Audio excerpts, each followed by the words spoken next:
Avec 3 heures de retard, le train du chef Lengue est enfin prêt à partir. Des trains comme celui-ci, il n'y en a qu'une fois par mois. Et c'est lui qui en a la charge. C'est moi qui garantis la sécurité de ce train ici. C'est pourquoi je suis le chef à partir des locomotives jusqu'à la fin. Donc c'est moi qui dirige cette histoire.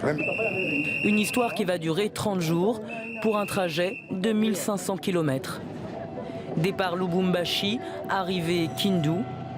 Et avant le périple, un briefing dans le wagon marchandises, la salle de réunion.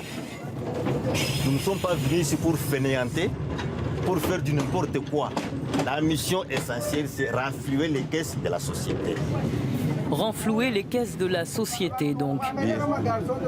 D'autres ici se sentent floués et le font savoir.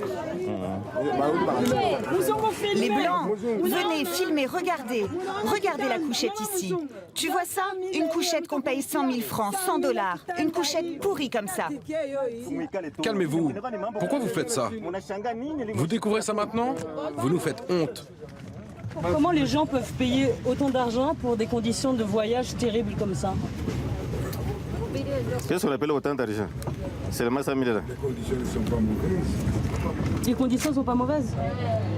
Pas mauvaises, les conditions en première classe. Que dire alors de la seconde?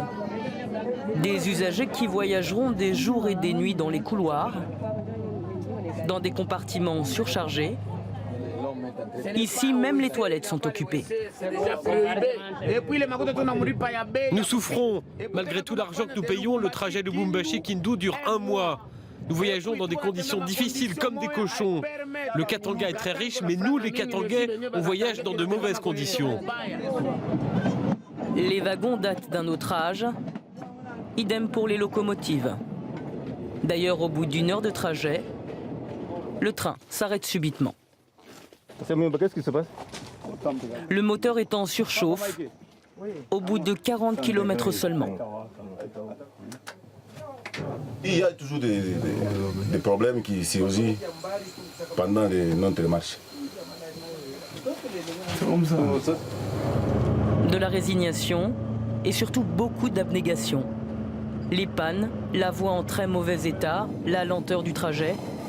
Daniel, dans ces conditions, peut conduire 48 heures sans être relevé, en étant payé 4 fois par an, environ 400 $ en tout. Ici, nous travaillons comme des esclaves. Vous travaillez, mais on ne veut pas. Si nous réclamons, on vous licence, on peut même vous arrêter. On est en train de nous faire souffrir, de nous menacer. Nous travaillons comme des esclaves, c'est tout. Lui totalise près de 10 ans d'arriéré. Les mines de cobalt et de cuivre défilent à travers les vitres. De quoi le rendre encore plus amer. Tous ces minéraux, où va l'argent? Il y a des personnes qui mangent, mais tous les autres laissent comme ça. Nous sommes dans un pays riche au monde. Riche, très riche encore. À 80 km du départ, après 7 heures de route, le train restera immobilisé 2 jours pour réparation. Nous avons tenté de rencontrer le directeur de la Société nationale des chemins de fer à Lubumbashi. Il n'a pas donné suite à nos demandes répétées.